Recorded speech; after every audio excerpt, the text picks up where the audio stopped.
Winston Smith concluiu que é necessário dizer a todos que 2 mais 2 sempre foi 4 e sempre será igual a 4.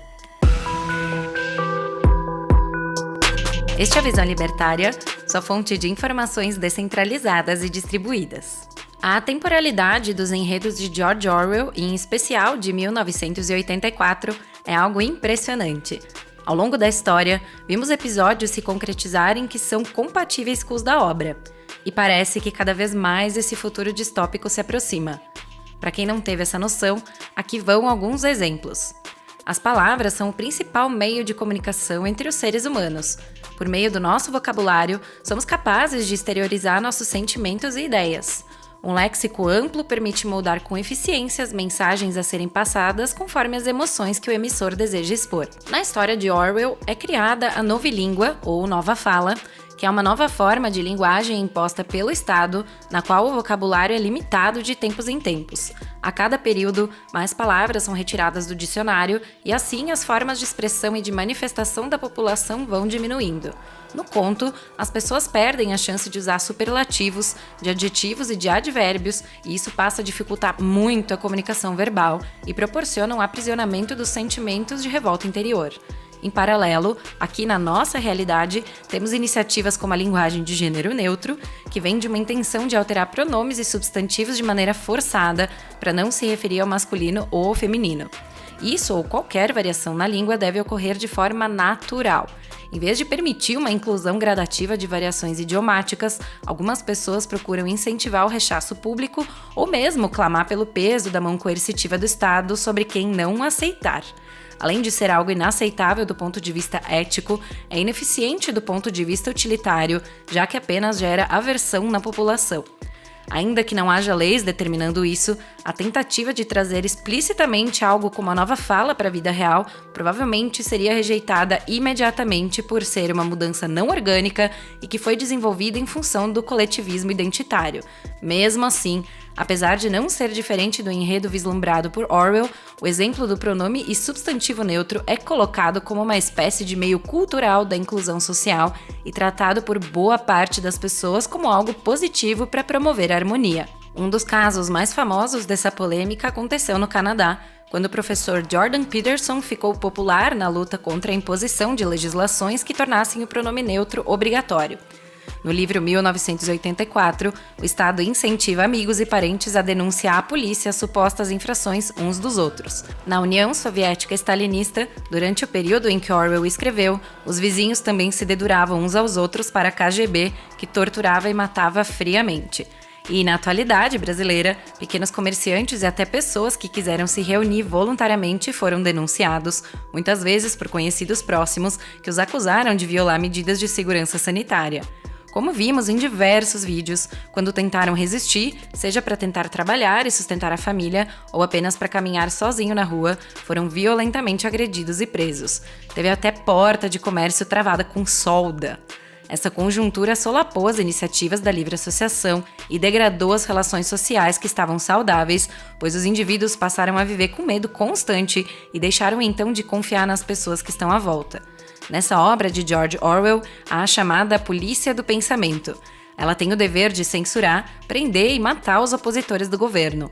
Qualquer semelhança com o Departamento de Imprensa e Propaganda de Getúlio Vargas é mera coincidência. Mentira, não é coincidência não. O que ele conta no livro é fruto da indignação por já ter visto algo análogo pelo mundo. Lá também tem as teletelas, que são tecnologias equipadas com câmeras e microfones. Elas eram colocadas de forma onipresente pela cidade, espalhadas pelas ruas e instaladas até nas residências para poder realizar um monitoramento efetivo sem considerar a violação de privacidade da população.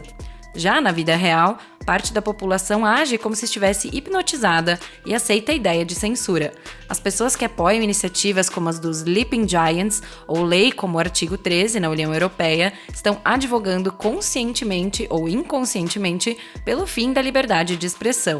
Elas se convencem de que devem acreditar nas mentiras do Estado, se submetem ao domínio e defendem que os outros devem ser obrigados igualmente. Assim, elas mostram que preferem estar sob as mãos de políticos a agir com autonomia. Edward Snowden disse uma frase muito boa sobre isso. Argumentar que você não se importa com o direito à privacidade só porque não tem nada a esconder não é diferente de falar que você não se importa com a liberdade de expressão só porque não tem nada a dizer. No mundo contemporâneo, o controle social passou a ser retratado como algo positivo, ponto para o Estado. Uma das principais maneiras dele se sustentar sobre nós é a cultural. Os indivíduos que defendem a concessão dos direitos individuais ao Estado deixaram de ser chamados de comunistas radicais para receber o rótulo de progressistas. Afinal, quem vai achar ruim associar algo à ideia de progresso? É como uma maquiagem. E tem mais uma semelhança com o mundo real.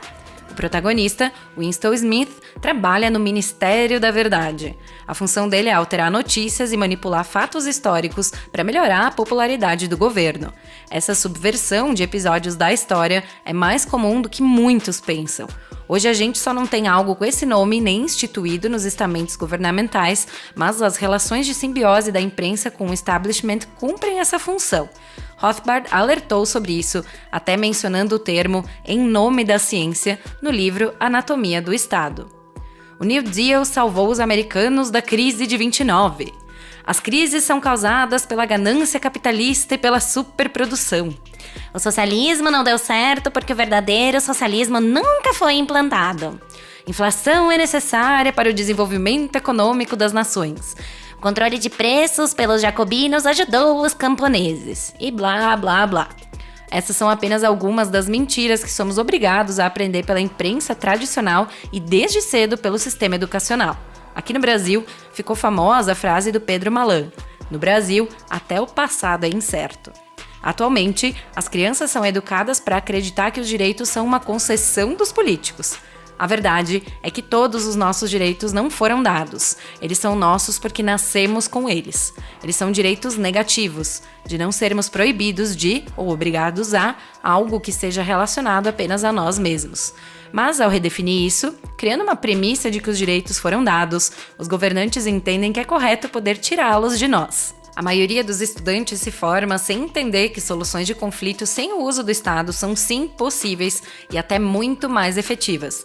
Isso cria uma relação cultural de dependência e impede o florescimento do espírito empreendedor. Além disso, o Estado busca naturalizar a sua existência por meio de falácias. Além de dizer que sempre esteve presente, uma das maiores é a de que é a proteção do Estado que legitima a propriedade privada. Esse discurso, apesar de aceito por muitos, ignora por completo o fato de a propriedade ser um direito natural muito antes da imposição de um planejador centralizado de qualquer instituição. Pelo vídeo, é possível aprender línguas no ensino público? Dá para entender mais sobre a manipulação ideológica do ensino público brasileiro. Mais do que simplesmente fazer críticas fortes ao totalitarismo, 1984 serve de alerta para a corrupção e subversão do homem. O livro mostra o mal ao qual estamos submetidos, o quanto estamos sujeitos a uma insegurança constante e quando somos colocados uns contra os outros. George Orwell o escreveu para servir de aviso. Thomas Hobbes dizia que o homem é o lobo do próprio homem, fazendo uma alusão a uma suposta crueldade intrínseca na humanidade. Mesmo assim, ele continuava defendendo que poucos homens detivessem um poder coercitivo e limitado sobre o resto do povo. Hans Hermann Hoppe desconstrói esse raciocínio e mostra que, no mundo contemporâneo, os piores sobem ao poder. O sistema democrático estatal incentiva a ascensão e o sucesso daqueles que conseguem ser mais demagogos e convencer o maior número de pessoas.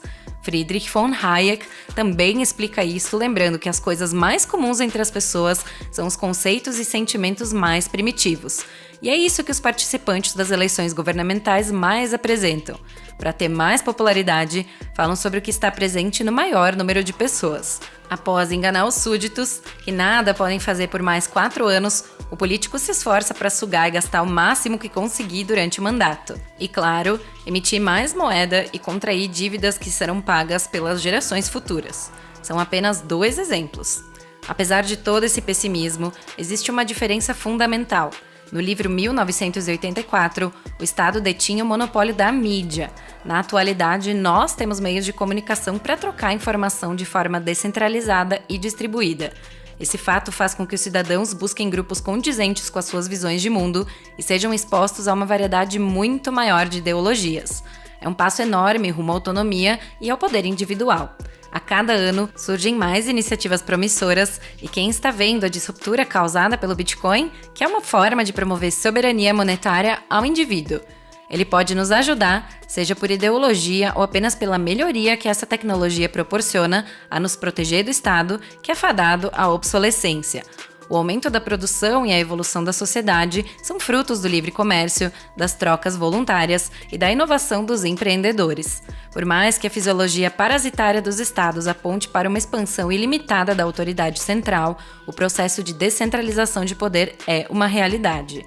George Orwell escreveu para alertar que sempre haverá insistência para o aumento do poder estatal.